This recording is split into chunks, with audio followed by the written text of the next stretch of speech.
too mucking fudge. Talk too mucking fudge. Talk too mucking fudge. Talk too, you know that we talk too mucking fudge. Talk too mucking fudge. Talk too mucking fudge. Yeah, talk too mucking fudge. You know what it is. We spoke last week and said we're actually going to have Nanzo Scoop, Mr. Crypto, Mr. Steamit. Oh, listen, I call him guy. Crypto Guru Guy. I'm telling you.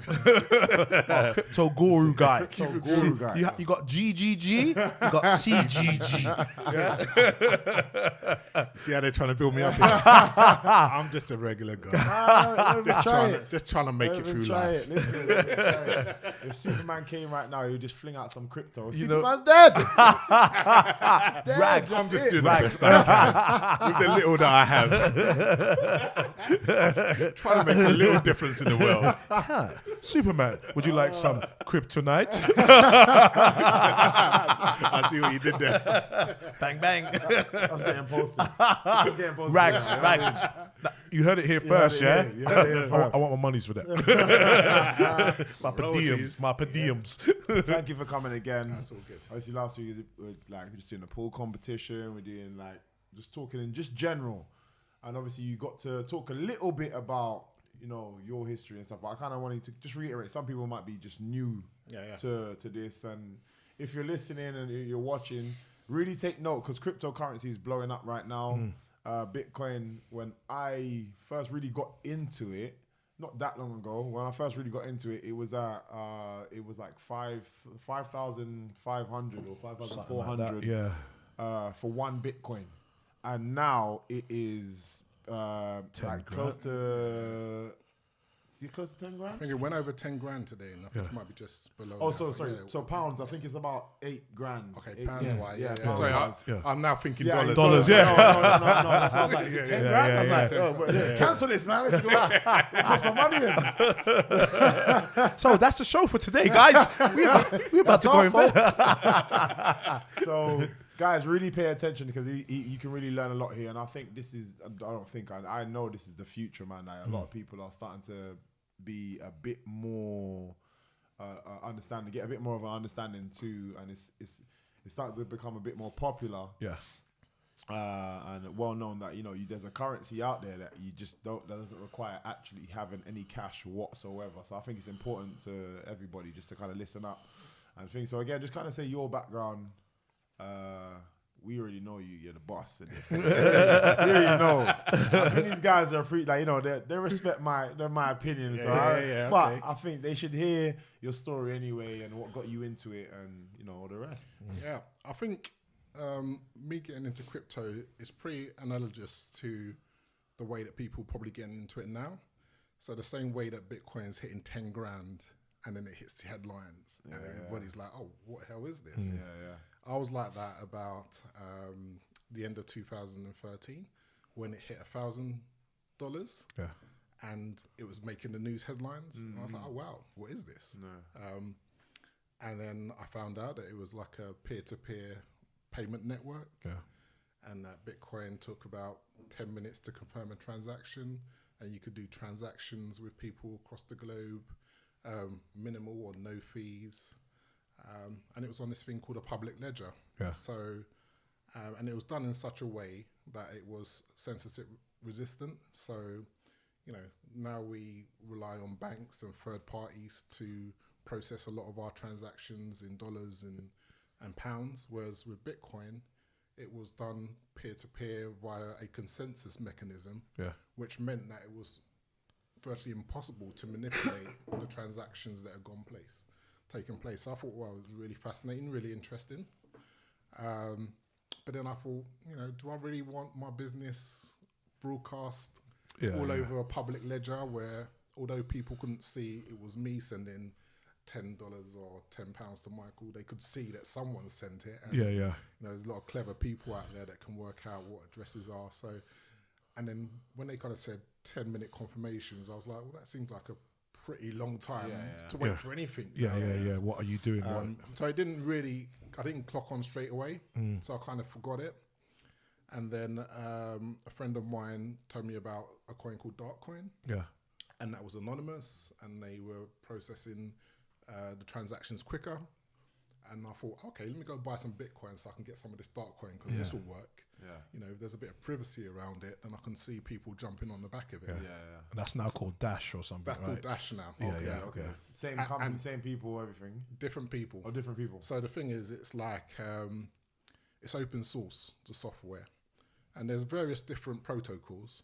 Bitcoin is one protocol, but a lot of people can just copy the code, make tweaks, and then create their own coins. Okay. So you have Bitcoin, but then you also have a number of clones of Bitcoin. Yeah. And then you have different protocols, which is completely different code base to Bitcoin. And then you have clones of those. Yeah. And then you have different use cases, so different different markets that people are trying to appeal to. Yeah. And I can talk a bit about deciding what coins that you potentially want to invest in. Yeah. And one of the things you need to look at is what's the use case. Who's going to use this coin? Yeah. Is it a viable proposition that someone's putting across? But yeah, so I first got into Darkcoin, and just as a side note, if all I did was just put a whole bunch of money into Darkcoin and didn't play around, I could be kind of doing this podcast on the beach. Yeah. What with us? Were you going to take us to your beach? Yeah, because when I first started investing in Darkcoin as it must have been, I don't know, $2 or something like that, $3. And now it's like $700 a coin. Wow. Crazy. But again, I went down a rabbit hole where, I started researching more, understanding the coins. I fell out of love with Darkcoin, or Dash as it was then. I fell in love with other coins.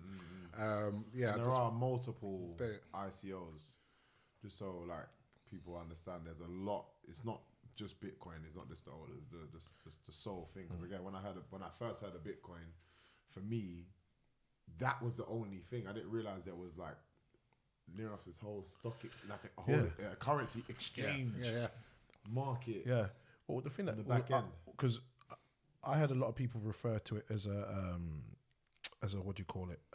Bitcoin as a blockchain, and when I heard you talking about how that you mentioned it's an ICO. Okay. What's the difference? Okay. Or is it the same thing? No. Well, yes and no. Okay. So what you have is the technology. Yeah. So you have kind of cryptocurrencies, and some of those are launched in different ways. Yeah. So initially, when they were coming out, and a lot of them were coming out, they were launched in a very kind of open source type way, where people would launch the code. It would be completely decentralized. Yeah. And then miners, as they were called, would decide to jump on that code and then help support the network. So the emphasis when I first joined was that how authentic was the coin? Was it as decentralized as possible? Did everybody have an opportunity to get involved in that coin as a community? Or were people basically who made the coins holding some coins for themselves? So you still have people that release coins and release them in an open type way. Whereas an ICO is a kind of more of a token. So there's two sides to the ICO. So currently you kind of have kind of initial offerings for companies. So if you're launching a company and you want to go public, you would I think it's called an IPO, and it would be open, and it would be accredited investors that can then invest in your particular company, and you need to have a certain amount of value.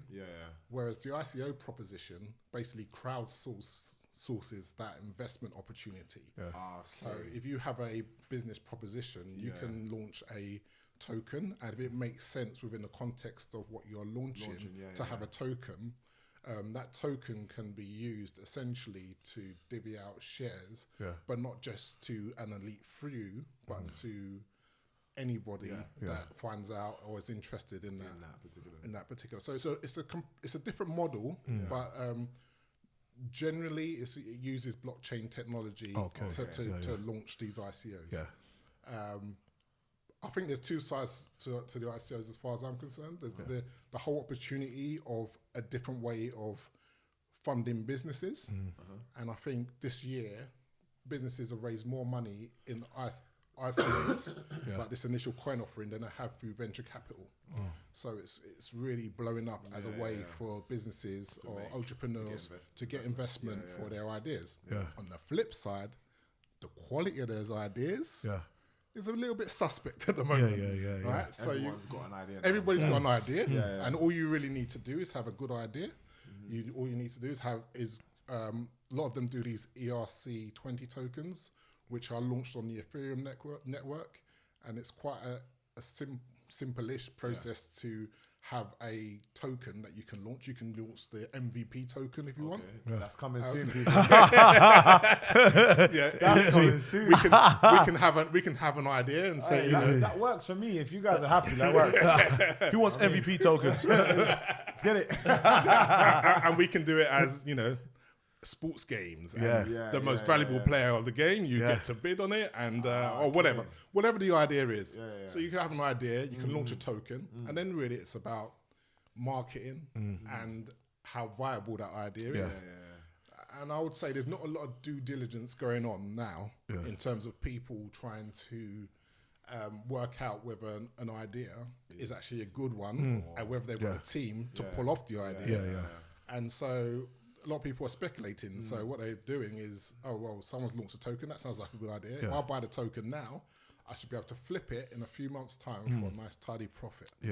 And so a lot of the money that's going into a lot of these ideas is based on the premise that you can make a quick profit. And so there's only so long that's going to run. Exactly. And so people are going to get burned. So you just need to be wary of the ICO space. But then there are some legitimate projects in there.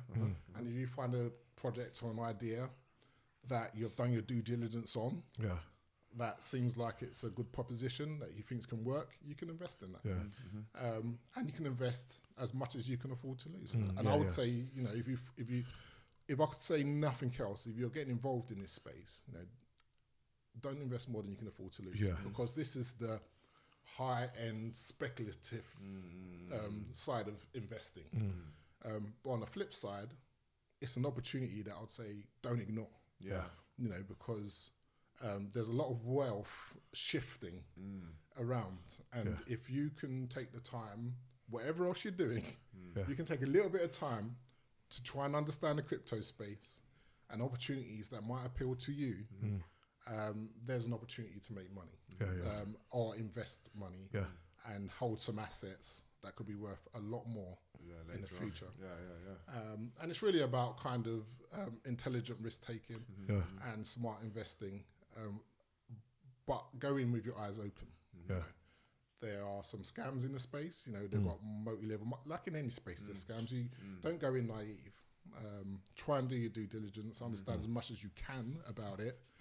And but get involved, because in a year, 2 years time, you might see opportunities pass you by. Exactly. Just because you weren't willing to put in that money that you spent, kind of. Or even I was gonna say just even trying to understand it, because I think like there's two things of like what you mentioned, like people who missing the chance. It sounds very complicated. I mean, Nanzo's saying some stuff. I'm gonna be honest with you. Some of the stuff, some of the terminologies I don't know, but I understand the context of it. So hence why I stick with it. But, with regards to actually taking the chance to put the money in, there's different ways of you can invest your own money in it, or you can try and use an opportunity with something like Steamit, for example, which kind of gets you onto the ladder, isn't it? This is massive. Steamit for me, I'm so excited about Steamit. And I've been, last, I don't even know. It's about 2 weeks, 2 weeks now? Something like that. I am gassed. Fully. I love it.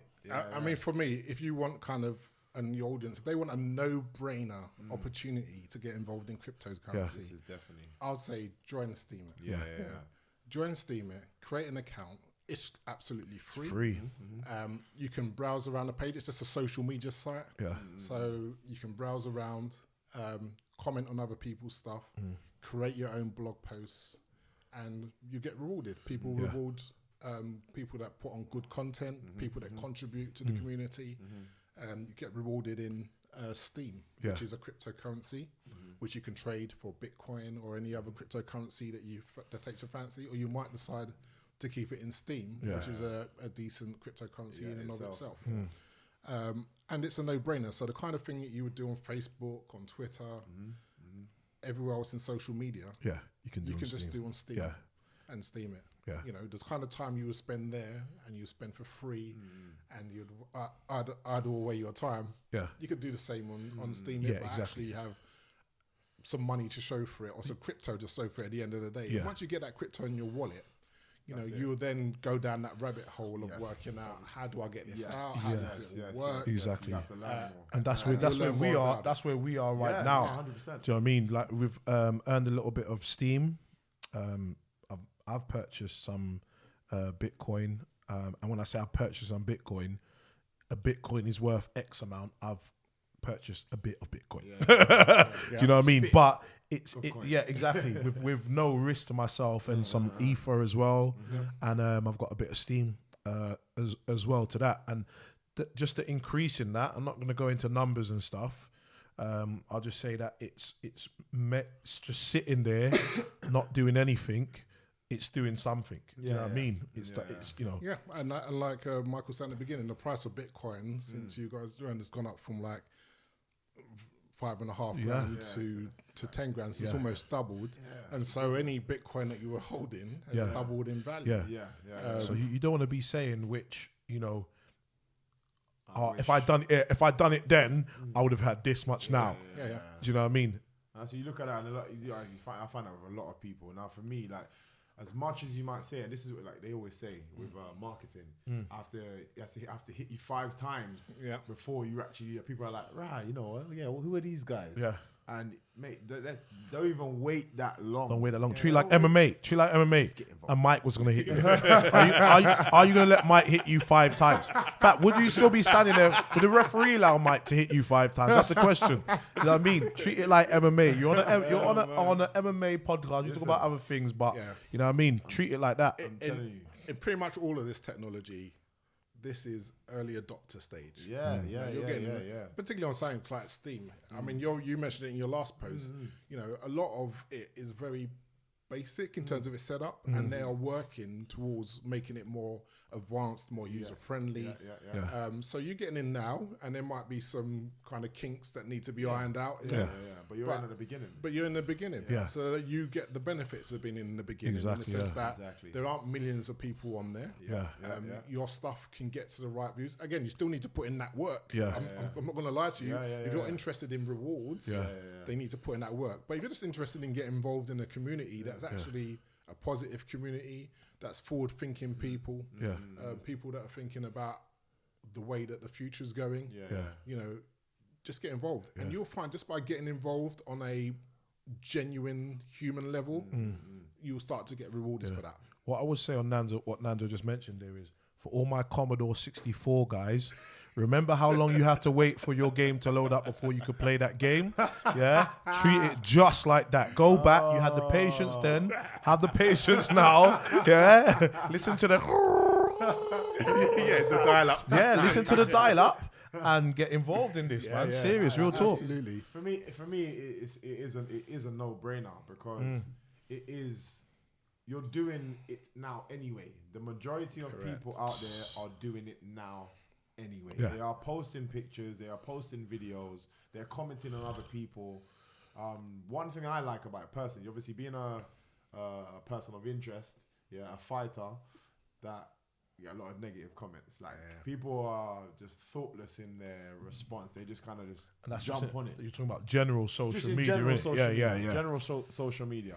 On Steamit, because you are rewarded, you know, for your comments, people take the time to actually think about what they're saying. Also, it's beneficial to, you know, if there's a decent comment that I might pick up on, for me to then follow you in what you're doing. Makes you a bit more mindful. It makes you, if you're effing and blind, I'm not gonna follow you. Because you're like, nah, you should do this. You know what I mean? I'm not gonna follow you, so it makes you a lot more conscious about, you know, even if I was actually reading other people's comments, and I can't remember exactly what they were talking about, but the guy was criticizing one of the guys on there, but in a positive way. He was kind of like, well, so why did you? Like, he's asking him questions versus just like. You should have done that. Like, jumping on him, and the guy responded. Because again, you get rewarded for these kind of things. So I'm actually going through and actually reading the conversation because I'm like, I actually want to see where this gets steered to. Like what I saw one on Nanzo's one, and it was you, wasn't it? You downvoted the guy. So with the downvoting, because what he's done is he's jumped onto Nanzo's written about something, and he's jumped on and he's like, oh yeah, come like my page, and not commented on Nanzo's article, what is. Do you know what I mean? Just seeing that there's a lot of following here. There's a lot of people interacting, and rather than coming in and say, "Hey, great article, Nanzo. No, that's really good. I'm new on here." You know. Yeah, and I think one of the things with it as well is that obviously where there's an opportunity to make money, you get spammers. I'm cautious. So first on it, like someone replied to it, I don't reply to. Let's speak to Nanzo first before you. Like I don't know. So you know, and one of the things you can do is you can downvote stuff which you think isn't productive or which people are just basically trying it on to make a bit of money. And you know, they're going to do it. But again, if you disincentivize people from doing that, and you incentivize people for giving positive or not even positive, but just constructive and meaningful feedback. It's like a child. It's exactly like a child. No, it's exactly like a child, man. Yeah. If you're constantly just like just focus on the negative, that's what you're going to get out of them. Because that's where you're giving them attention. But if you focus on giving them attention when it is something positive, and not just shouting at your kids and blah blah blah, you actually see they actually steer towards wanting to get more positive feedback from you and positive attention from you. And then I remember when I I'd done McCloss 39 and I set up another one for the photography thing. And what had happened is I was just trying to get used to the system, and I uploaded some pictures on this thing, and then there was an app to upload the pictures, and I tried it from there, and it was like it wasn't working. So I thought, this is not working. Went and done it on the other one, and then I've loaded up 2 sets of things. I've done the same thing. Exactly. And people were asking, why have you loaded it up twice? And I saw the money go down on one thing, and then it kind of spread out amongst the other ones that I'd done. And I was just like explaining, like, you know, I'm trying another this app out, and I gave a little explanation about the app. It's not working that great on my tablet, and that's one thing. I would say, you know, Commodore 64 analogy, bear with it a little bit, because there are what you're used to, your Instagram and your Facebook, that you're so used to, but you're not getting paid for those. You know, or some of you are, but you know. And I think the one thing you got to realize is that, you know, we go on Instagram, Facebook, Twitter, and we take what they give us for granted, and we don't realize that these are multi-million, multi-billion operations, even just in terms of their infrastructure. You know, so the things they give you that are really, really simple, you think, that's easy, man. Anybody can do that. Not at that scale. And not to the degree in which they're going to do it. Anyone can do it if it's just a couple of friends on a site. But when you start getting into tens of thousands, millions of people, to kind of scale those things up becomes very, very difficult. And so something like Steam, for it to scale up, again, it's going to take some time. But again, we're getting in early. People that are signed up to Steamit now, you know, you might feel like, oh my God, I'm late to the game. But really, it's early days. It's 18 months There's not even a million users yet. It's like 500,000 users. I think there's 500,000 accounts.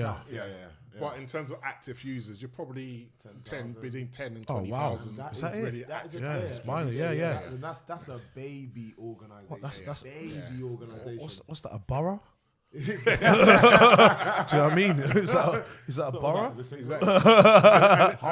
You know what I mean? And if you've got your entrepreneur mind on, you know, you can think about, I mean, you're talking about people like Jay Banfield, and even yourself, the way you're coming to the platform, and the way that I can see that you're engaging with the platform. The fact that you're telling me you've been on Discord already, that you're liaising with the community there, and you even got to the stage where you're bringing in your own community. And this is I'm the trying to get to know it myself. I've been telling Mike for a while, jump on this thing, but I didn't really know how to explain because I wasn't really on it. It's funny how he's jumped on it, a couple other people jumped on it. since I've jumped on it, and actually I can actually tell you what it's about now. So I told him about it ages ago when I jumped on it the first time, and it was like I didn't really have that much because I didn't have that much interaction with it. And now I have. It's like, and this is what I've said. I said, let's build a community with our people on there, and blow that up. Interact with other people. I've met Nanzo through there. You've met a couple people on there already, and we're meeting some great guys. So like even the gentleman who allows us to use his podcast, his space and stuff like that, Guillaume from Renaissance Podcast. We're gonna get him on there, and he's got some amazing content to go on there. So when he sets up, as soon as Guillaume gets on there, he's getting re-steamed. Do you know what I mean? So you got Nanzo, you got Michael Venom Page, and you got Colossus 39. So when you guys go on there, look for us. If you can find us on there, add us. We will and mention that you heard about Steam through Talk TMF. And if you let's see, special offers on the table. So look, if you sign up to Steamit and if you contact myself, either through a comment or I don't know if I got notifications, but if you comment on my stuff and you mention Talk TMF, I'll look at your content, and if I like it, I'll vote it, I'll follow you. Because what we're trying to do is exactly that, build communities. And one thing they're building within the Steam ecosystem is a concept of communities, whereby you can set up your own community. So you can have an account, you can set up your own community, it can be whatever you want it to be called. And then you can invite people to post to that community specifically. And then you can, if you want, you can moderate what goes into it. So you can curate how your community looks. And then you can build the kind of material and the kind of Steamit experience that you want to build for people that follow you or you want as part of that community. So that's a function and a feature which they're looking to build in. And on top of that, they're also looking to give people the ability to create their own token. On top of the Steamit blockchain. So this is called SMTs, Smart Media Tokens. So if you imagine, you can create your own community. You get people on board, you start building it up. And then you decide, you know what, I'm going to build my own token, and then I'm going to decide how that token gets distributed amongst people within my community. MVP tokens coming, man. I'm telling you, it's coming. I'm telling you. Look out for the 39 tokens. It's only 39 though. First 39 to sign up. But there'll be Colossus though. That's one thing. There'll be Colossus tokens. And then you can decide with your token, what kind of rewards and benefits come with that token. And you can imagine if you've got that live is gone. Okay, is we off? We lost our feed. We lost our connection. Already, we'll come back on in a minute. Okay. So if you've got people that, so if you've got potentially sponsors or people that look, so you build your community, and that's going to say, let's say it's got hundreds of thousands of people now that are part of that community. You could see a scenario whereby you have people that are sponsors, you have people that are advertisers that might want to advertise their own post and content, and you can decide the terms on which they then get involved and get on board in terms of your community. So there are monetization. I did a post about it. There are potential monetizations of opportunities for people that are entrepreneurial thinking, that can build their own influencers, that can build their own communities, potentially build their own token if it's applicable, and then find ways to reward people that are part of their community. In terms of, when you say, in terms of building your own token, so like, I wouldn't know the first place to start in terms of building your own token. So let's say there is somebody that wants to come on and that, and and go in that direction. How do you build your own token? Who do you speak to? Or is there somebody that you speak to? So this hasn't started yet. So it's looking to start in next year. So early 2018. Okay, nice. So in terms of these smart media tokens, and I'm sure there will be plenty of guidance on how people can do it, and there'll be plenty of people, technical people, that would happily support in ways in which you can get your token off the ground. And obviously I'm here and I can help, and then there are other people that can help. And you can pick and choose what your team's going to look like in terms of the technical support, and in terms of the marketing and how you want to go about building that token. But again, what I'm trying to say is, it's really early days. Yeah. And there's lots and lots of different initiatives every going time I on. talk to you, I'm just Yeah. No, that's why. why. That's Doing backflips, man. Yeah. I ain't gonna sleep. Man, seeing Bitcoin. And the margin to catch up then makes it's easier to catch up. I mean, there's lots to get your head around. Yeah. But in terms of like things you could do with your spare time, Yeah. you could do worse by getting involved in cryptocurrency. And we're just talking about one cryptocurrency. Yeah, exactly. And the thing that really gets me about Steam is not so much necessarily Steam or Steamit itself. It's the Pandora's box that it's opened. Yeah. So this is the first potentially of many.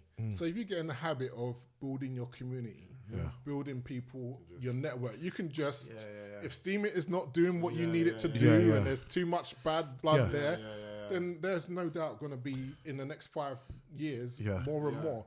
But then if you're in the mindset and a position where as a community you can be like, okay, we go over here. Yeah, we're going over here. We can look at it. That's what I found with because I got into like network marketing ages ago. I was doing Success University first, and then same kind of thing.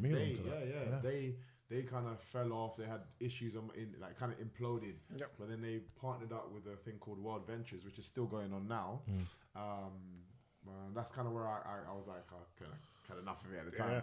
And I did really well in it. But like you say, you kind of create a team of people. And if I kind of continued, even now, even if we was like, you know what, I'm not doing this anymore, but let's stick together, let's do this. Anything that I went into, you just be able to bounce around. Exactly what you're saying. It's exactly the same thing. Just it's learning how to build teams, learning how to build communities, and then influencing them to make the right decisions and make the right decisions as a team, as a community. It's like way more powerful. But this is what you saying that. This is what I like about it. It's getting us thinking. It's getting our marketing minds working. Do you know what I mean? It's like since Mike's jumped on board, and like partly because it's coming to the end of the year, we started to review some of the stuff we're doing, some of the little projects that I've been doing on the side as well. And I'm just like, Mike's getting gassed, I'm getting gassed. You know, we've been talking to Tony. Tony's been like amping us up, like nothing but positivity.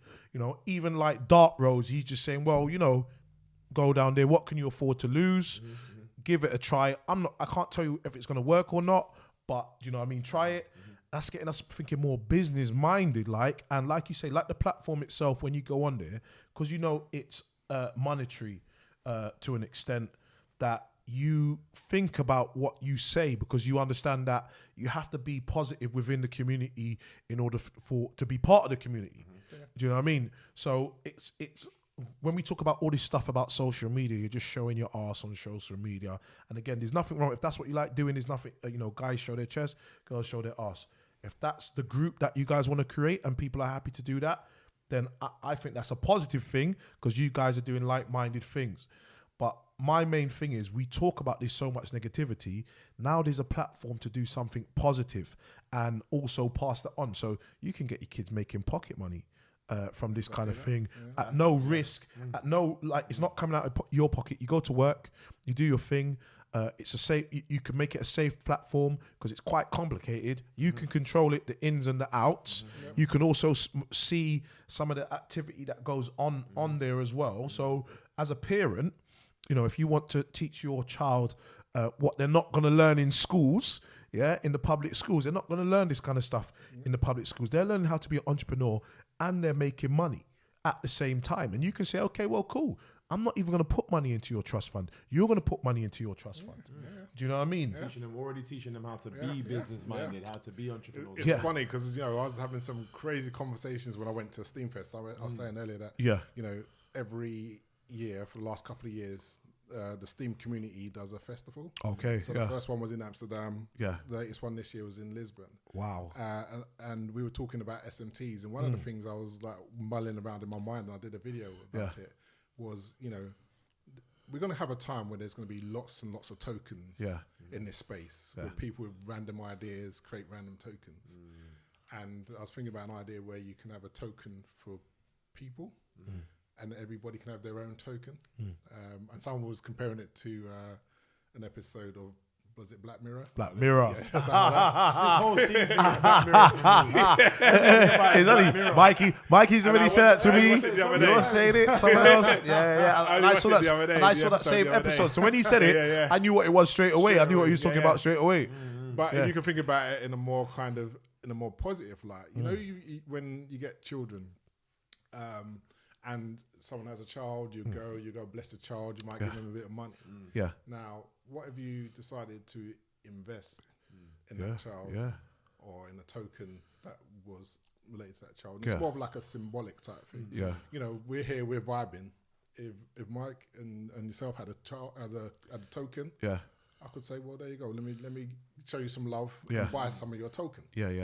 Right, and that would be symbolic. So in my own profile, you could potentially have, you know, a snapshot of all the people that have interacted with, that I've had a positive experience with, and my investment in them. You know, and, That's amazing. and it's just an idea. Just in terms of what you were talking about, in terms of kind of kids and getting them involved.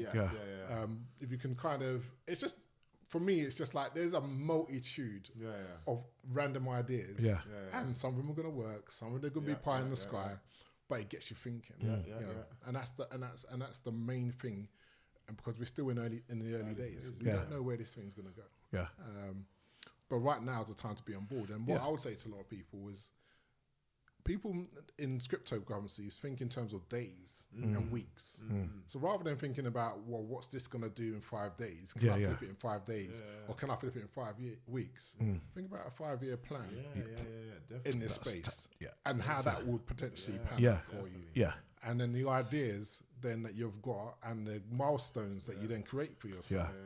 I mean, that's what I did when I first joined cryptocurrency. What's that, 2013? So what's that, 4 years into a 5-year plan? I can tell you now that, you know, that approach has worked very well for me. And if you take a similar type approach, so you don't get too caught up in the now and the hype and the fun and this, that, and the other, and feeling like you have to potentially make do or die decisions today, like it's going to disappear tomorrow. And you start thinking about, okay, well, how can I plant the seeds now, get to know it, slowly build up my stake in it. And then as you understand it, you then maneuver around it in a more intelligent way. Well, I think that's what my idea was, because when I looked at it and I looked at, you know, I was like, wow, you could make crazy money off this thing. Like, you know, when your mind just says this is the potential for it.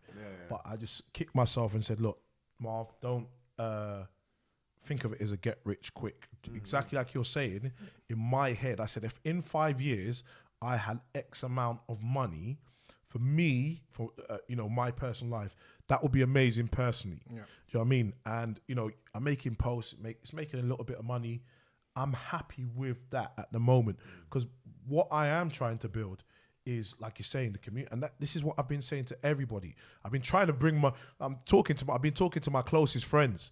And I've been trying, I haven't like sort of gone on a platform, gonna make crazy loads of money on there. And then like, hey guys, look, I'm making this crazy loads of money. I'm making it, jump on if you want or not. I'm like, come guys, jump on this thing. Let's get on this thing. Let's get interactive on this thing. I'm going to people, I'm saying, do you blog? Do you blog? Do you blog? Yeah, I blog. Come, jump on this thing. It's so straightforward. And everyone's so skeptical about it. And it doesn't seem they're skeptical because I'm saying it doesn't involve like your own money. There's no financial... but if I said something is rivaling Instagram, and you go on there, it's free, easy to use, but you don't make any money, I guarantee people will jump on it. But what it is I know people usually get their information from the same places. The same places that that would tell you, oh, there's the new Instagram. Yeah. Thing called Snapchat. Marketing. That's where they get the information from. Those people are probably not interested in this kind of stuff. It's going to steer people away from, and like you say, allow people to make their own money. And not it all just be them. So they're not interested in promoting these kind of things. And those are the people that I'm going to listen to, which is weird. It's always weird. And they're probably invested in Steam.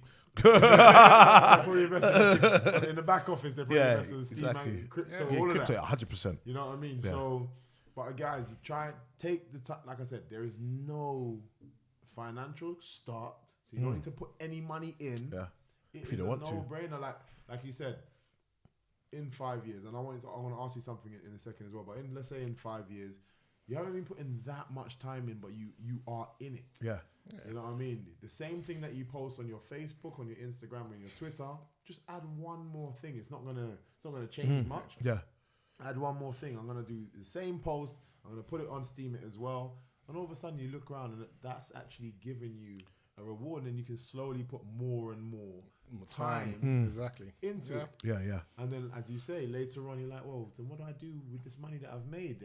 I now have to learn about cryptocurrency. Yeah, exactly. It's just a pathway. It's that yellow bit road that will take you and will start to hit certain points as you go along. But same thing what I was going to ask to you is more that you were saying to me the other day, last week, you had goals for yourself.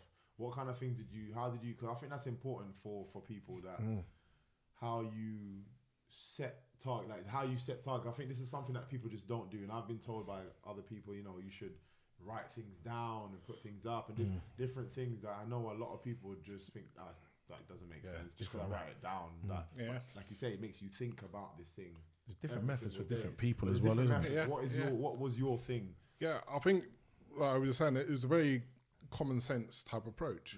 You know, I think we all reach a point in our life where we think, I want to make a life-changing amount of money, right? So the first question I asked is, well, what is that?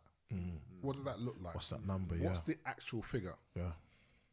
And so I broke it down. I'd want this, and I'd want this, and I'd want this, and I'd want money to cover me this much. This is how much my monthly expenses would be. And so if I tally it all up, over the course of X amount of years, the figure is X. Yeah.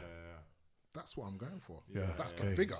There it is. It's not a mystery. It's not just I want money. And then break it down from there. I've broken it down. And I've broken about how it's going to be sustainable for me as well.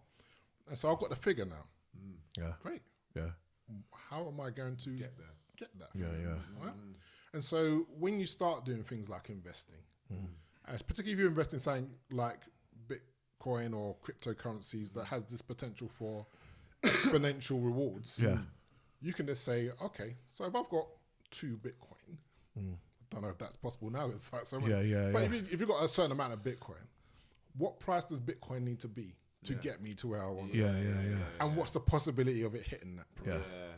And then when you start getting a portfolio of different coins, for example, or different investments, whether it's IBM stock or this or that, you can then say, well, what does that actually need to look like to earn me that figure that I'm going for? And then you can say, well, actually, how much disposable income have I got? So, a lot of this is about where you are financially. So if you're in a position where you're in a position where you're living kind of hand to mouth and you've got debts, sort those out. Yes. Yeah. That's priority number one.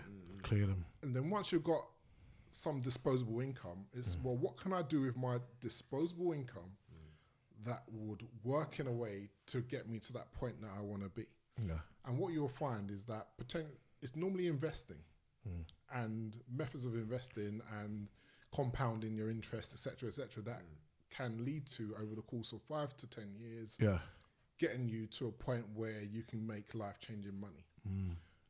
And so it's really just about kind of setting your goal and then putting those small steps to get to that goal.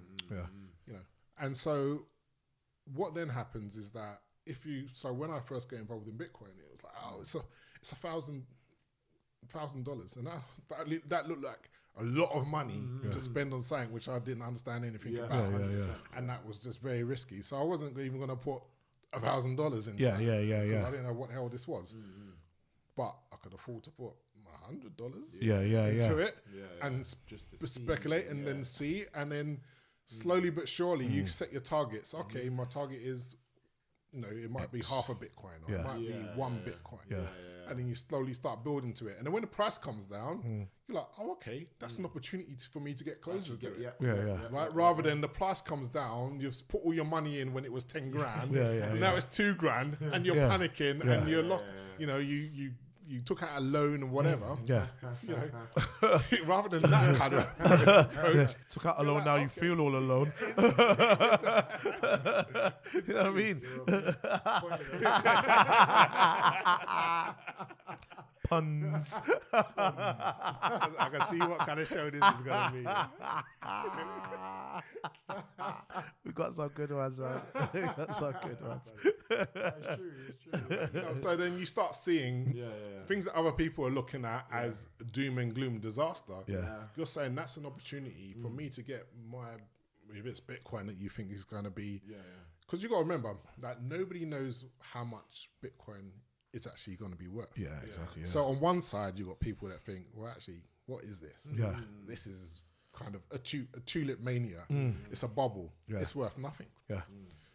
And people will make valid arguments, and you listen Yeah, to someone all day, 100%. and you'll be like, oh, okay, that makes sense. Yeah. On the flip side, you've got people saying, Bitcoin is only worth today, whatever it is, you know, 100 billion or 150 billion or whatever it is now. Well, Bitcoin's the new gold. Gold is worth whatever it is, 30, 40 trillion. Yeah. Bitcoin is undervalued. Yeah. Bitcoin's better than gold. Yeah. So it's severely undervalued. Yeah. Right? 100%. So I agree with that. no. So you've got these two arguments, right? So nobody really knows Exactly. the true value of one Bitcoin. Yeah. Right? So that is why the prices fluctuate so much. Yeah.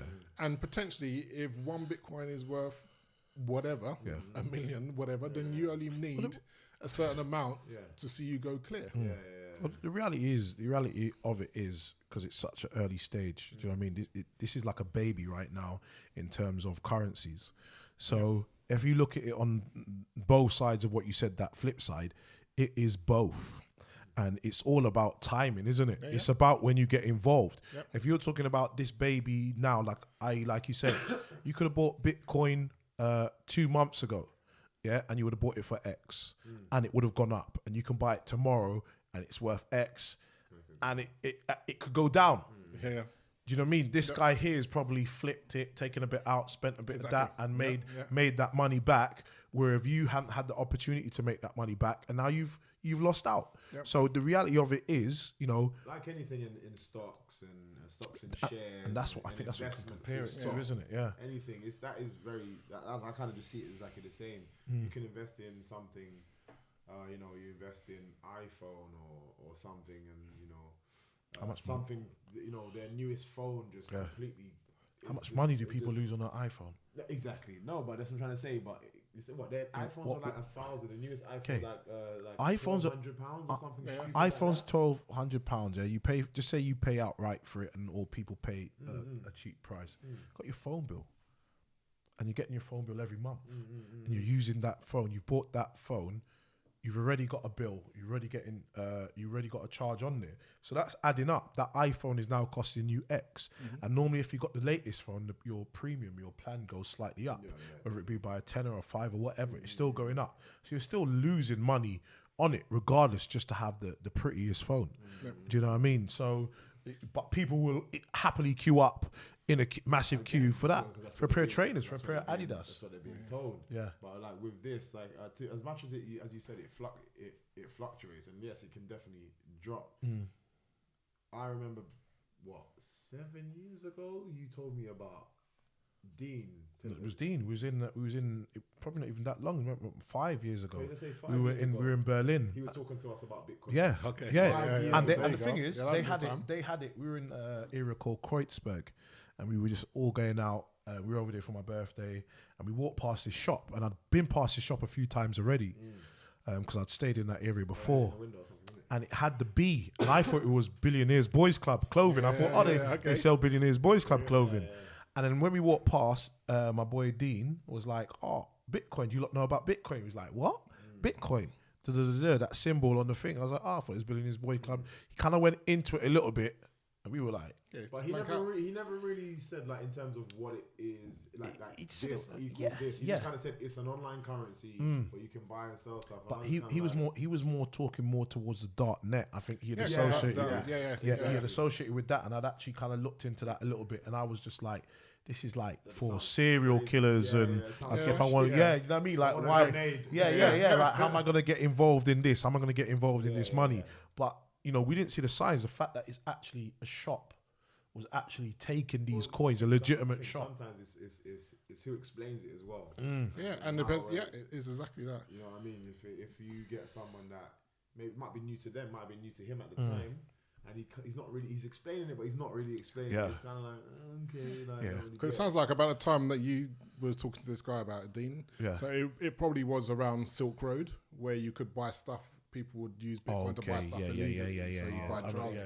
And they'll send you drugs. So if you're just hearing it in that way, it's like, it's not, if you're not interested in that, then you'd only see it as something to do with that. And likewise, if you only hear of it now between somebody who's trying to get you on some multi-level marketing thing, you're going to be thinking, well, what's that? You know, so it's a similar type thing. So it's no surprise. But if you would have met someone at the time and that was explaining to you the potential impact it could have on the world, then you might be looking at it and think, oh, wow, this is an opportunity. Right now. and what it's worth. I might be on another beach saying, yo, Mikey, I'm on the beach. Like, Marv, you just popped out to the shops. I'm on another beach, by the way. You know what I mean? Have you heard of this currency called Steam? Shall we buy the whole lot? Let's buy whole Steam. All the Steam. Make some tea. Exactly that. That's exactly that. And I remember another guy that I met, he said, you know, back then, I think he found out about 3-4 years ago, he was saying, and it was like one Bitcoin was like $30 or something like that, $30-$40. Then when he went to, because he said he just didn't have money at the time, so when he went to go and buy it, it had gone up shot up to $100. So he's like, oh man, I definitely don't have the money for this, but all of his friends were buying it, and he really wanted to get involved. So he's like, yo, mom, like, you know, there's this thing, and she's like, what kind of stripping is? Like, exactly. You can't tell parents. Like, yo, boy, you beard it? Go to your school, Go be it. to your school, get a job. That's how you make money. But so sometimes you can see the dilemma. And so one of the biggest things I always say to people is, the most important thing to have is actually a strategy. Yes. Because there were people that bought Bitcoin for 10 cents. Yeah. Right? And some people would have bought a shed load of Bitcoin for 10 cents. But now, they probably sold it, they might have sold it for $30. Wow. That is an amazing return. Let's go buy some brewskis. If you sold, exactly. If you don't really have a strategy, so your strategy was, and again, this is where my goal is, end goal is in mind. If your end goal was X and Bitcoin going from 10 cents to $30 got you what you wanted, then fine. You've achieved what you wanted to achieve or whatever, then you can move on to other ventures or whatever you want to do. But if that's not your end goal and all you did was make, I don't know, maybe 20 grand or whatever, that's a lot of money and that might be okay. But you're kicking yourself if you sold Bitcoin for $30. And now it's worth 10 grand. There was a whole lot of serious So one of the things that I'm always looking at, like, you got some people in Bitcoin that just believe, look, just hold. And that might be perfectly fine. That would work. Right? But if you are going to take money out, then you do need to think about what's your strategy for taking profit. If you're taking it all out because you're hoping it will go down and then you can buy again, good luck with that. But if you have a strategy, and I talk about, I have a strategy that works for me. That it might not necessarily work for other people, but I would say have a strategy in mind for both. If it goes up and if it goes down. If you're looking to treat it as an investment. Now, on the flip side, I mean, we talked a lot about investment, but on the flip side, it doesn't even need to be an investment.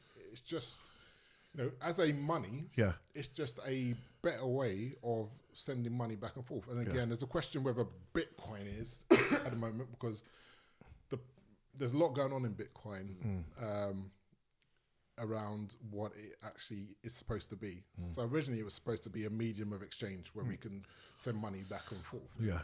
However, over time, they've had an issue with scaling, which means it becomes more and more expensive to try to send money back and forth. So if you're trying to do micro payments back and forth, Bitcoin is no longer that. And what people are looking at Bitcoin as is more analogous to gold, where it's a store of value. It's a way of saving saving in an asset that's going to appreciate in value over time. So it's worth being mindful over what Bitcoin is at the moment, and what and there's potentially other currencies that will be better suited as a medium of exchange. So just be mindful of the various use cases that there are, and then deciding yourself, okay, that looks like it's got some legs behind it. You know, it's got something that's worth investing in, and it looks like it's at a good price. And if I want to invest in it, then that's a good opportunity. Money that You can I'm afford to lose. looking at this as an opportunity to learn. Like, to be honest with you, if I had never spoken to Tony, I can't remember. Tony used to come to the gym, and I think we just used to talk fight a lot of the time, UFC and all this kind of stuff. And then he kind of got me onto this. And I'll be honest with you, even like Dean is like one of my closest friends, and he mentioned Bitcoin, and whether he mentioned what details he mentioned, I wasn't too bothered about it. It just didn't sound. But Tony, obviously, he's been involved in it. He's got a bit more understanding, and it just sounded cool. And again, with regards to Steamit in itself, when you talk about strategies, I didn't jump on it because I jumped on it about in November this time last year, and I was like, I'd done a couple bits on it, and then I was like, I don't really think I could blog, or I wasn't really feeling that I had the right content to give it to add quality to it. And then, but that's what got me on the road to thinking, what could I add to it? And then I started to think about the photography thing and the graffiti, and I started Hardgraph 39, and I set myself some targets for Hardgraph 39. And then just before I set up the project to go to Japan, I set up another page, because I thought, let me just start a fresh one now that can kick off, even though that other one had a bit of money on there and it had appreciated as well. And I was like, no, let me set up another one, start fresh, and now I can just give this content. I lost the password or for some reason, the password that I thought was the password didn't work for the new one. So I had to jump back onto the old one. And now it's like, okay, now I'm thinking of different ways of working with it, interacting with it. Obviously, like I'm trying to shout it out to everybody who I can, anyone who wants to listen, come, jump on this Steamit thing. Come, let's get on this Steamit thing. Let's build it up. But in reality, there's so many different things. It's like building a community. It's being a bit more business orientated. But it just seems so much like stock and shares, which I would never have got into. Yeah. I don't believe I would have got into. I'd have just like, I can't afford to invest in that. Yeah. Whereas this is like playing it on a smaller scale, but potentially could give you the same rewards as a stock, if you had invested in the stock market. But for me, because of Steamit, without the risk, I'm not gonna cry if I lose my Steam. I'm not gonna cry because I didn't like physically go to get that. Do you know what I mean? So it's the same. I'll be in the same spot that I'm in now. I'm not gonna lose anything from. I'm gonna start bullying people. Like bring your laptop. Real quick. Let me show you some quick math. Sit down, bro. Bullying people as a Steve. I got on here because Michael forced me. Hey, finish it off, and I'm grateful. Yeah. I work in Costa Coffee. I just asked him what he wanted.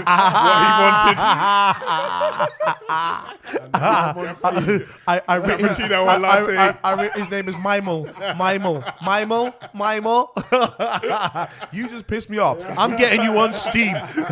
You made me happy. I'm getting you on Steam. That's funny because obviously we've talked a lot about Steam and Bitcoin. Yeah. And some people might be thinking, I'm not really interested in Bitcoin, might not be interested in Steam. Yeah. But what they've got to realise is that there is a whole multitude of different coins and different use cases. So, if you look at things like Ethereum and you've got a new one called EOS, what they're trying to do is they're trying to be kind of platforms. So the way analogy would be Bitcoin and using cryptocurrency for payments is almost like using the internet for emails. Right? If you only thought that it was about emails, you'd think, well, that's great. But when you think about the internet, no, not now. Get this hotline ringing. When you think about the internet, it's so much deeper. It's email, massive, right? Yeah. Massive. And so what platforms like Ethereum are trying to do, they're trying to create that deeper level to the blockchain technology. Okay. Right. So where people can build applications on top of it. And that's at like 350 something pounds per ether. Yeah. So this is another thing when you're looking at and assessing coins. Yeah. It's not so much how much it costs per unit. It's what's the market cap. Because remember, people are making up these coins, so they can decide what the total issuance is. So Bitcoin's only 21 million tokens. Whereas Ethereum currently is like, I think it's like 90 million tokens, right? Yeah. So that's where, Ethereum to reach the price of Bitcoin in terms of, $10,000 per unit would have to be multitudes more in terms of value and market cap. So, there's a little bit of analysis you need to do, and a lot of people get caught out by looking at the prices of a coin and not looking at the market cap, which is also takes in account how many is the total circulating supply and what's going to be the overall total supply full stop at the end of it. So the supposed rarity, i.e. like diamonds, 'cause I say rarity because tell us diamonds are rare, but you speak to most people in Africa and they tell you, I piss diamonds. You know what I mean? You know what I mean? But that whole thing of, look, this is very rare, it holds more value, whereas, you've got a multitude of coins, and that it doesn't, even though the price is low, it's not going to go much higher than that. So there's a bit of analysis that needs to go on, and then that analysis goes to a deeper level, right? Because I could make up a coin tomorrow, and there could be 10 of these coins. I could sell one to Michael for £1 million. That gives it a market cap of £10 million. Is that coin really worth £10 million? Because I sold it to Michael for 10. Do you get what I mean? So then you have to understand the liquidity, the variety of exchanges and so on, and just get a feel for what's the true valuation So of a particular coin. This explains these kind of Wall Street type guys who were saying, look, these coins ain't worth as much as you think they're worth, because they have that understanding and know how the system works. Whereas the reality is, you've got these marketing guys who are just basically saying, look, I will sell this to my Don who's a billionaire, and he will buy that for 1 million, like nothing. That's nothing to him. Now, a billionaire, his profile alone saying he's got a Bitcoin for, or whatever coin, a Nanzo coin for that price, everyone's going to be like, well, Nanzo coins are expensive. And then you're going to have, only certain millionaires buying it.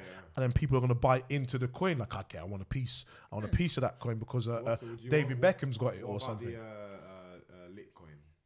Litecoin. Litecoin, sorry. Yeah, so Litecoin's been around. So when Bitcoin first came out, I was telling you about the kind of 10-minute confirmations and the public ledger, etc.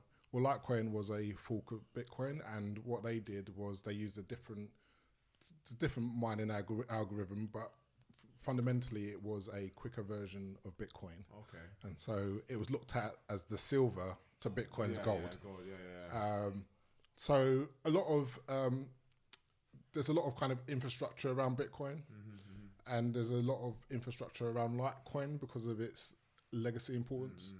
And there's still lots of development going on in terms of Litecoin and even on Bitcoin. Potentially, technically then, if Bitcoin is looked upon in relation to gold, then everything could shift down to Litecoin in terms of it being the new system. Well, the thing is, Litecoin was the silver, anyway, but then for a while, but since then there's become a multitude of new different coins. And another analogy is, if you just saw Bitcoin as gold and Litecoin as silver, you could say there are potentially others which are the new silver.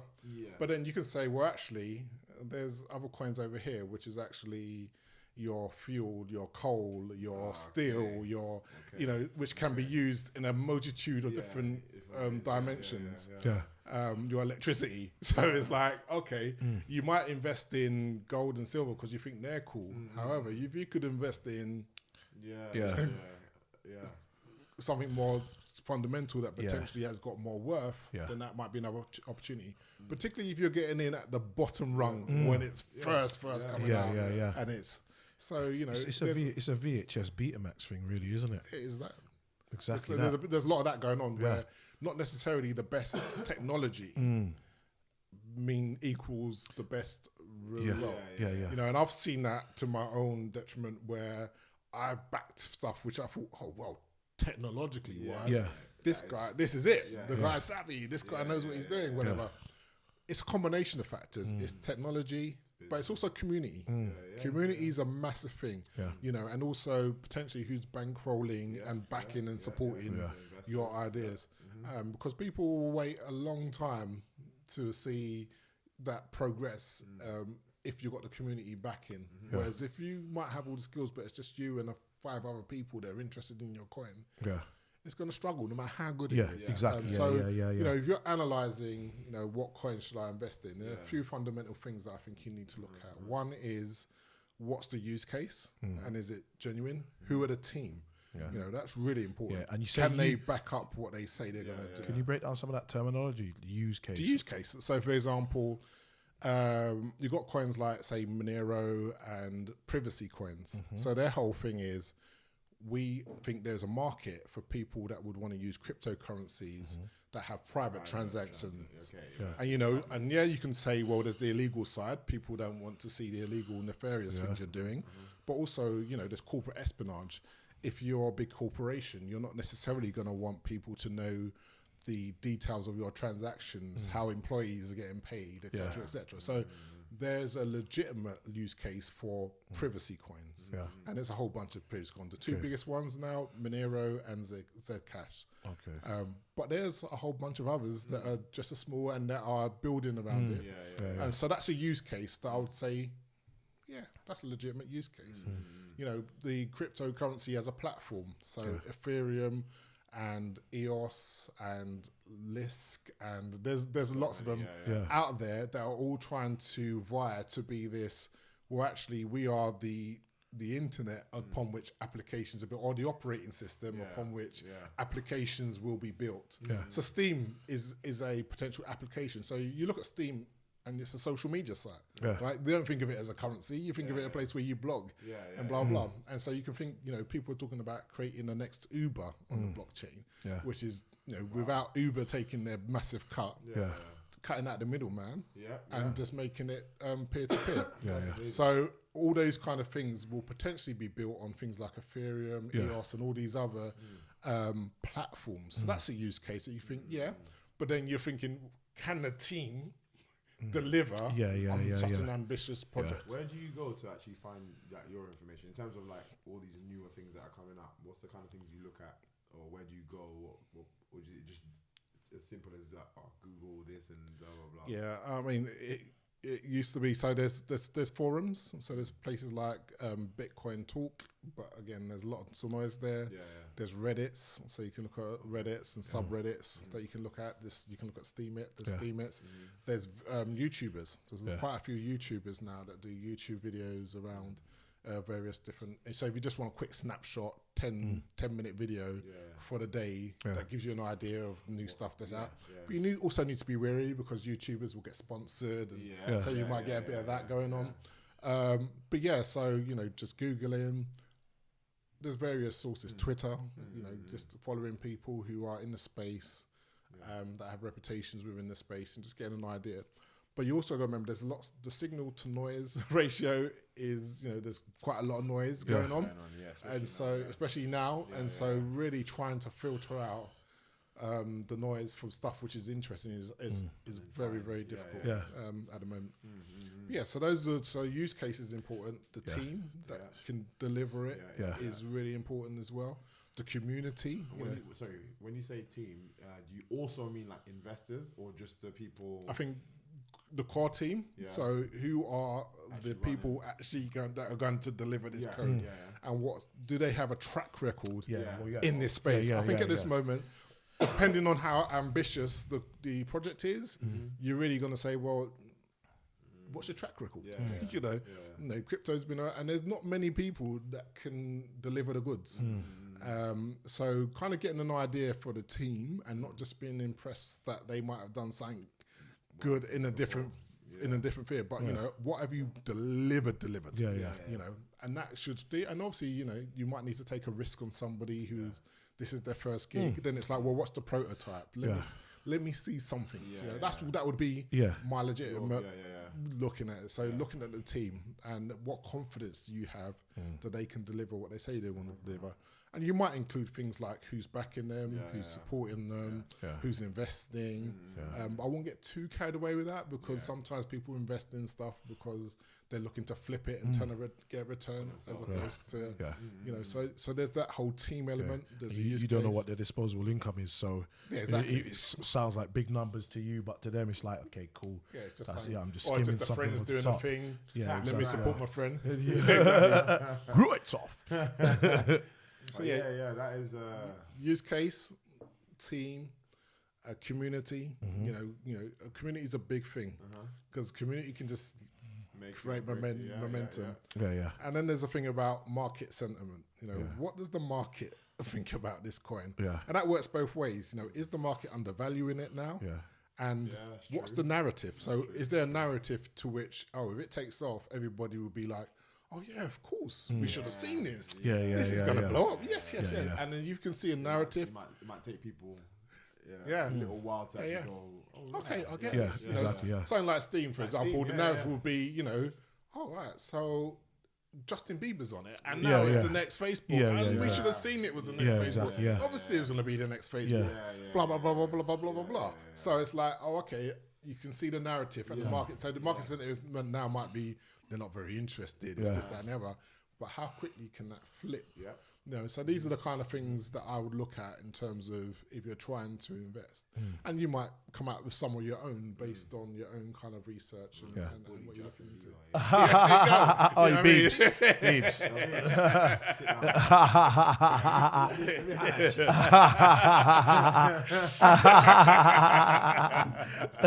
He gets typing. There you go. All good. Yeah, the next best thing I'm telling you, man, is something else. Where, like, for me, I want to try and help kind of build a sporty and obviously mainly, you know, mixed martial arts, obviously boxing as well. Nanzo was obviously a big fan of that. He actually posted something on Michael Bisping the other day, which I thought was wicked, man. It's so true because a lot of people don't see or really read into it. And even me, when you told me that he fought again, I was like, what? He fought? Like, I swear he was just, I was shocked. He just got choked out the other day, like you say, he shouldn't have been allowed, and I just think that, you know, if you need the right people around you, coaches, family members, and even the show nowadays. I think the show just they don't care about their fighters at all. It's more about the show than it is the fighters. I was thinking who cleared it because I thought it must be He said okay. he got changed, didn't Yeah, because it was initially he got a 30-day suspension, and then somewhere along the line it got changed to 7 days. Yeah, that's what I'm saying. So someone's got a lot of Bitcoin. Someone got a lot of Bitcoin. Some doctors got a lot of Bitcoin. So yeah, it's annoying for me because as a fighter to just see things like that happen. Obviously, he himself, I understand, is the warrior's way. Seriously, you get knocked out one day, get up and want to fight the next day. We're not supposed to. This is where damage comes in. You know, people get brain concussions and just what's that, multiple one that issues. American footballers get. Yeah, they I forgot to call it. There's like a name for it, isn't it? CTE? Something like that, isn't it? Yeah. Or from the impacts and the small concussions and stuff. Yeah, exactly. It's crazy, but someone needs to be looking out for. This is where I think, again, we can go and talk about that another time. This is where fighters' unions and things like that need to come into play, where they actually look after their own, and shows can't just dictate that kind of thing. But I don't know where he goes next. I think everyone still kind of wants him to fight. For me, that was like such a bad. Another bad. For me, it's like. It's a bad move, isn't it? That's a bad matchup. I thought Gastelum was a bad matchup on every level.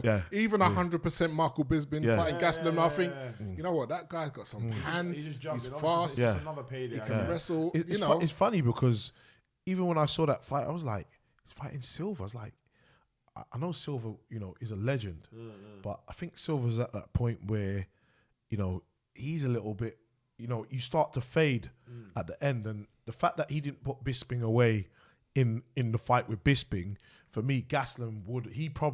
His whole thing, the drugs thing or whatever it was, that's probably actually saved him a few extra years on his life because again, he would have, I reckon he would have probably possibly went the same way for him because Gaston would be looking to, like, he wants to get up there, he wants to be on them paydays, do you know what I mean? Older, I don't even think it's just necessarily like the reactions and stuff because you can kind of train and get back to it if you know, if your training's properly, like, if you're training properly, but it's you can hard. kind of get back. I think it's more to lose to steps, do with, man. not just that, it's just you're a lot more chinny. So, there's, even though, you know, Anderson was amazing slipping this and slipping that, there were certain shots that would hit him. Now, those shots would hit him and he'd be like laughing it off. Back then. Now it gets hit. Now that one shot drops him and all of a sudden he's in a different place. Yeah, you know that, innit? You know, it's just not, he's man's just in not Narnia. the same. You don't have the same kind of chin that you that's something that just never stays with you. You know, everyone's like, he's got a good chin, but don't For how depend long? on it. Yeah. You know what I mean? That always, that's always this one is thing where I that falls off. contrast MMA with boxing. Yeah. Because in boxing, you know, the fighters have more say. Yeah. So when you get to legendary status, you know you're not fighting those young lions, right? And you can easily slip those young lions if you want to slip those young lions and kind of do the Manny Pacquiao Mayweather thing, where you're both on the getting to the older side and you're not fighting those young guns because you don't need to prove anything against those young guns. You fought the best of your generation. Right? Whereas with MMA, they feed those legends to the wolves. What they did to BJ Penn, they do it to everyone. They feed their legends to the wolves, man. This is what I hate. And the thing is, people are so happy to build you up and then they just wait for you to just fall back down. And again, with shows like that, they're just like, they don't care. Yeah, because what they want to do is they want to be able to say, like, okay, well, BJ Penn was the last generation. Did you see what what's his name did to him? Yeah. The reality is, this is centuries old, man. We're talking about gladiator status. We're talking about, this is what it was like back in the day. The crowd does not change. The crowd is very fickle. The crowd just want to see two people go at it. And yes, there are the odd few individuals in there who are like, oh, you know, I'm worried about this guy, I'm worried about that guy.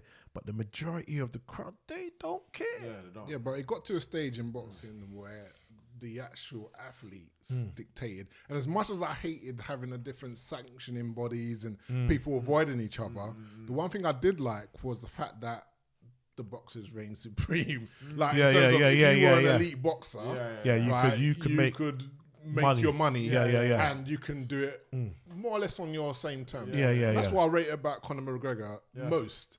Is now he's saying, well, you know what? It's my terms. Yeah. And the thing is, the promotion can make more money because people buy into fighters more than they buy into a promotion. Yeah. Right? This is where I think MMA is going. They go so wrong. They go so well at the moment. It may change. It may change. But I think that whole thing, you know, that looking at Conor McGregor, you got the fans who are like, oh yeah, Conor McGregor, this and that. Other people, Conor McGregor, he's all about money now. I think he's one of the smartest dudes in the business. You got to say he's one of the smartest dudes. He's made more than some of the legends. Like, take Conor McGregor away, probably all the legends. but okay, that's where I was going to go. Take Conor McGregor away, and you would never just mention Conor McGregor by himself with regards to what he's done. You would always compare the legends across the line. You say your John Joneses, and I'm not sure if he's even a legend status just yet. I don't personally think so, but there are people that do. You got your GSPs, your Matt Hugheses, you know what I mean, your Anderson Silvers, all these guys, all these old school guys. You would say, yeah, okay, these guys are legends, but how well did all of them do? Like, out of that lot, how many are financially well off to like a boxer's status? Do you know what I mean? In that sort of sense. And Conor McGregor so far is, I believe, the only one. Okay, you could maybe say Anderson Silva, because in Brazil, the dollars he's earning puts him on a really high status over there. Maybe I think he lives in the States, though, doesn't he? He possibly lives in the States, but in the then States. you got all everything off the back of him. Every franchise, you can make crazy money. Go home and still be a king. Right? Exactly, and you can make yourself a multi-millionaire. You could probably make more money than an American. Yeah, but outside of just investments, because we can talk, like, even if related to football, there's guys that probably made more money than Beckham in football. Matthew Firmini. Oh yeah, no, that's through investments. Yeah, exactly. Outside. Yeah. That's through investments outside. So again, there are people that can make money outside, but we're talking from what your craft. Exactly.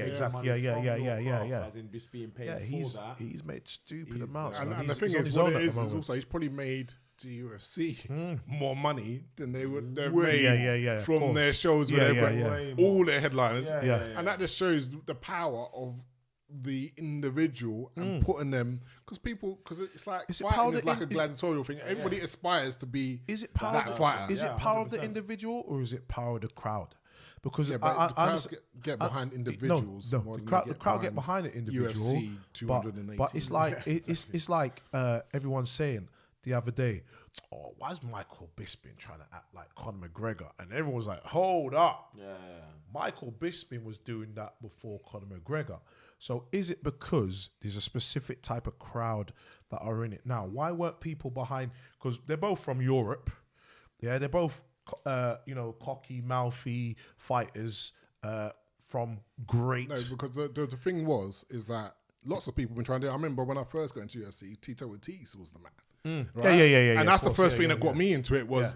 Man, the Huntington Beach bad boy, this young kid who was like, he used to have his 18, celebration. 20 years old, and it was like, my God, it's up, and he was beating up these grown men. He's a king out there. Do you know what I mean? And that's what got me into it. It wasn't the fact that it was the UFC. It was like, I liked the Huntington. I liked that. But he wasn't allowed to come out of that. So when he wanted to rise above the promotion, there was the friction between him and Dana White. Right? So rather than them backing that and saying, well, you know what? You go put yourself on that pedestal. You go be that man. Tito Ortiz could have probably been as big as Conor if he got the right push. But Conor was able to break out of the UFC stranglehold. What was it at that point that made them push in that direction? Because you can obviously see, this is the problem for a lot of the fighters now. They're like, okay, do I have to be this big personality in order to make money out of what I'm doing? And the term now is Conor McGregor money. Yeah, that's the term. What do I have to do? And then you've got the guys, the fighters, and the fans who are saying, well, we want it to go back to the way where guys earn their way up to the top. And then we've got guys who say, well, no, I'm happy to talk my way to the top. I guess what I'm trying to say is this. But right? Is that because... Think about boxing. Yeah. Muhammad Ali. Yeah. Right? He was the one that set the road for all of the other boxers to make their money after that. Yeah. Exactly. And what did he do? He did it with his personality. But the athletes after, they didn't have to do that. Right? Because they then had the freedom to be a boxer and people were invested in them as a person. But some of it is natural though, isn't it? So like some of these, when you look at a lot of the old school guys, the fact that even though Ali set the blueprint, that was Ali. Yeah, when you got Tyson was as big a character as Ali, but he was controversial in a totally different way, and he was a totally different character. But people bought into that character. Floyd Mayweather, again, to me, Floyd Mayweather is the enigma, because a lot of people, even when he was coming up, like, he's trying to be like this person. It was always comparisons. And then it was when he got to the point where he got to actually making his large sums of money, a lot of people still didn't know who he was, but also a lot of people were saying, well, he's too defensive because he stopped knocking people out at that point. Do you know what I mean? So for me, he's the enigma because he somehow managed to draw people in to wanting to watch him lose as opposed to the other guys you want to see them win. But also, I feel it's actually being able to break the UK and the States at the same time. I think that's what makes you as big as those type of guys. Now, you mentioned Michael Bisping. Yeah. Michael Bisping couldn't break the States. They didn't get that kind of personality. Yeah, what was it about his character? You know what I mean? Now, even Mayweather, as much as the money that side that he was making, he wasn't as big a character until he fought Hatton over here.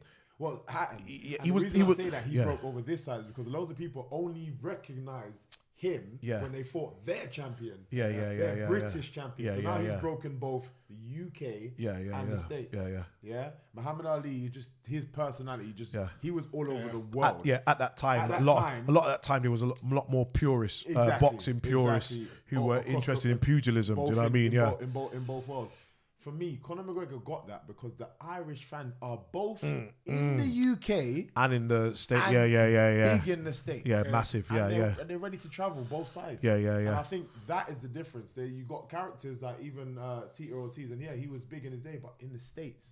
Yeah, He's big over here. Like a lot of people watched him. Like Yeah. yeah, like but then UFC fans. wasn't. Yeah. MMA wasn't Across the big board at that of time. just, Yeah. Casual fans, no one really like cared. I think that's because the route that they went to promote, and I think Yes, you exactly. can't knock them because Right. they've done a good job in terms of Their- building their MMA business. as a and their own brand. Yeah. But it comes to a point where at what cost? Yeah, I know. In terms of the balance between the athlete versus the brand or the promotion. Yeah. You know, it's similar. Did you know who promoted fights between Sugar Ray Leonard, Hearns, Hagler, Duran? Yeah. No one gives a damn who promoted them, right? But you yeah. know those fights. Yeah, Like, yeah, you know yeah, those yeah, fighters. yeah. Right? And so, That's where boxing got it right. and I think this is where MMA has naturally is naturally gonna go, whether they like it or not. Because there's only so long people are gonna buy into just the brand. Yeah. And you can see what happens when you get people to buy into the characters. Well, I say it'd be very interesting because I think we touched on it slightly last week. My thing is, at the moment, and I will say, like 10 years time, will UFC and Bellator still be the top two MMA? I can't really see anyone coming out, and I'm talking 10 years. I'm talking a decade.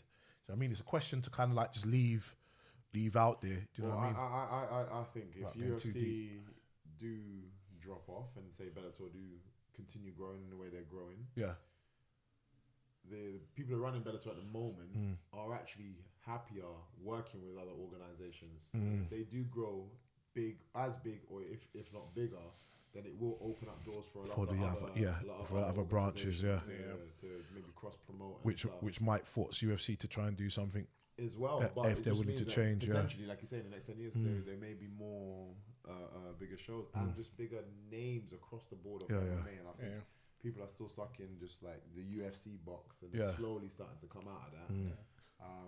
I've still probably got like 100 comments like, when are you going to UFC? So I've got a couple of questions here. Yes. Okay. We'll finish up on this. We've got to mention a couple of things as well. The Sophie and we'll do it straight after. Ben Hunter. This is the comedy one. I have no coin, let alone Bitcoin. I saw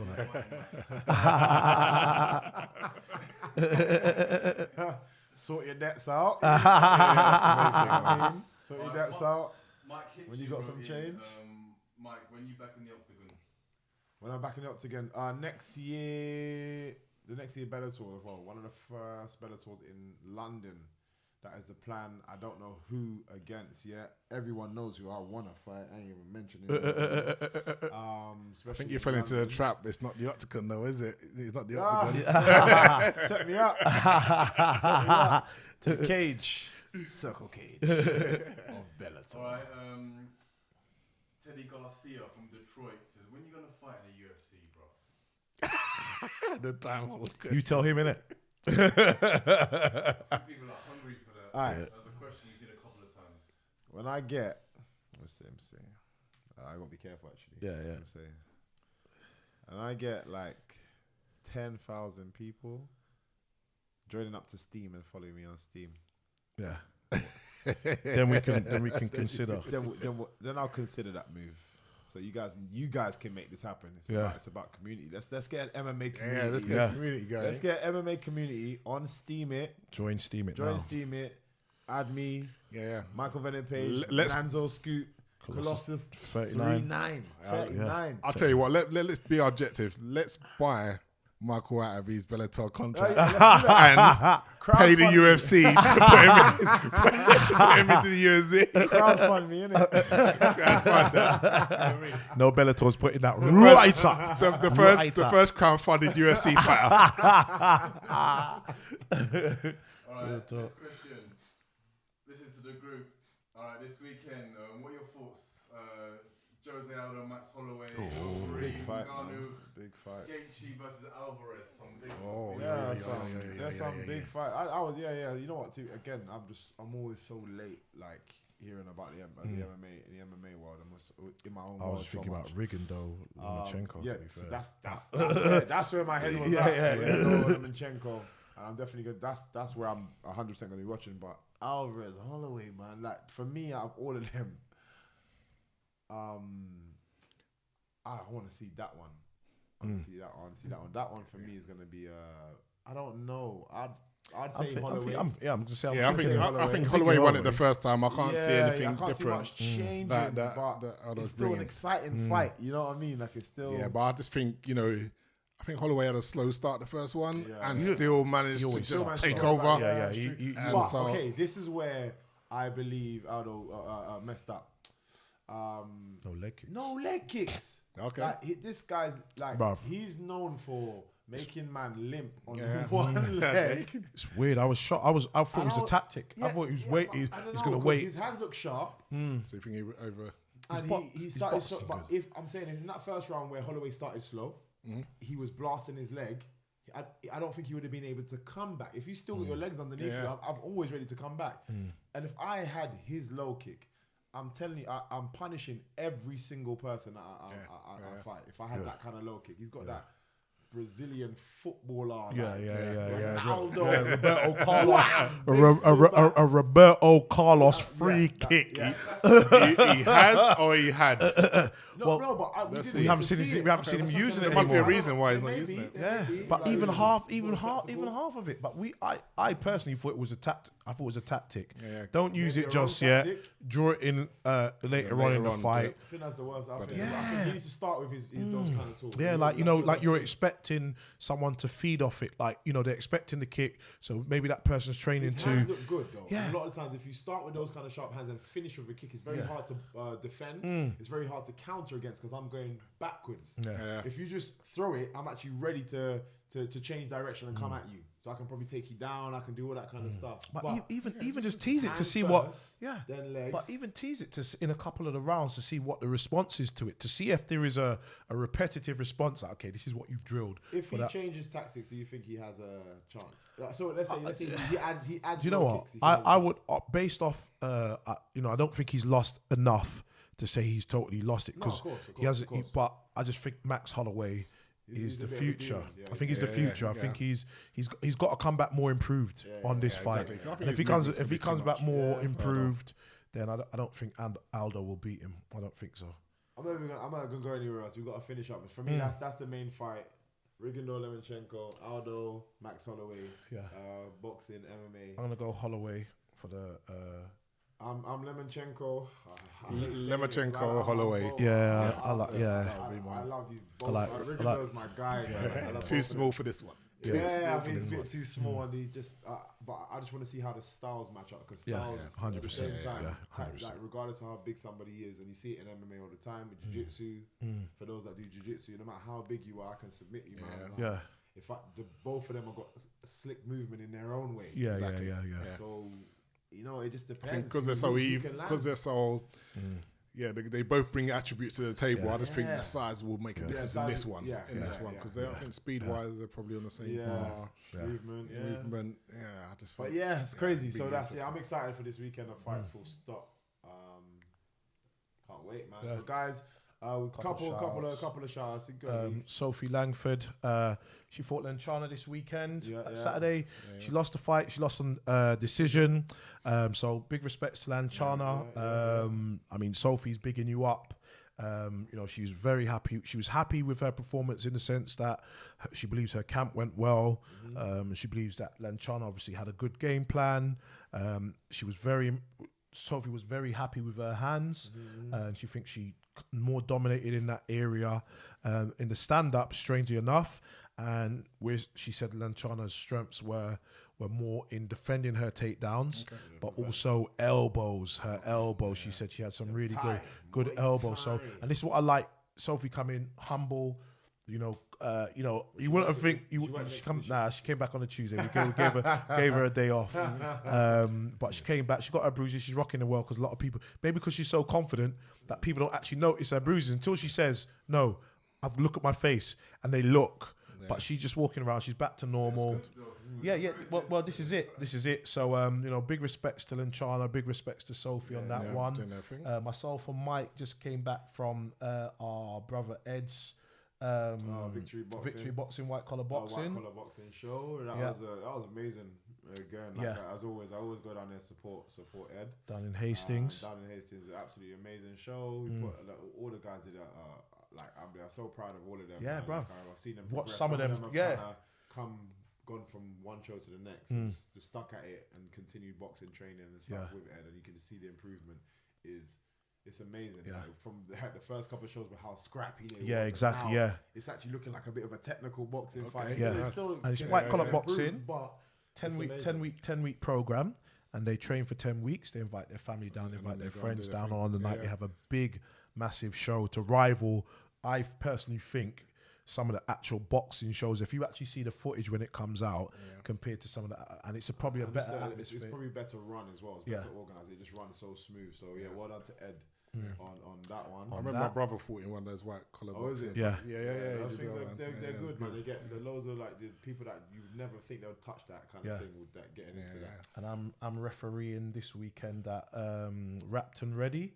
So George from Twickenham, George he's organising that. I refereed at the last one. It was quite a good competition. I'm actually away. I'm in Barcelona because one of our guys, Mo's fighting over there. Okay, wicked. Sick. Fighting in Barcelona. So Mobs. Get to go see a Barcelona game as well. And what is it? Louise going to be out there? Louise is going to be he's out there as well, obviously. Looking forward to going out there this weekend. So there's a lot going on, guys. Yeah.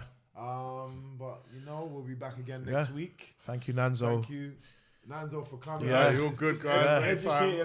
Thank you. Much appreciated, man. Thank you once more. Again for the juice. That's why we come. Back for the juice. See the Renaissance podcast. Place of mindfulness. I actually love using this place, and just big up, much respect for you for just opening the doors to us every single time. So thank you very much, guys. Tune in, and we'll see you next week. Next week, innit? Deuces. Talk to mucking fudge. Talk to mucking fudge. Talk to mucking fudge. Talk to, that we talk to mucking fudge. Talk to mucking fudge. Talk to mucking fudge. Talk to, that we talk. And I still got bars. Living a dream, didn't wish on stars. Been through a lot, haven't seen.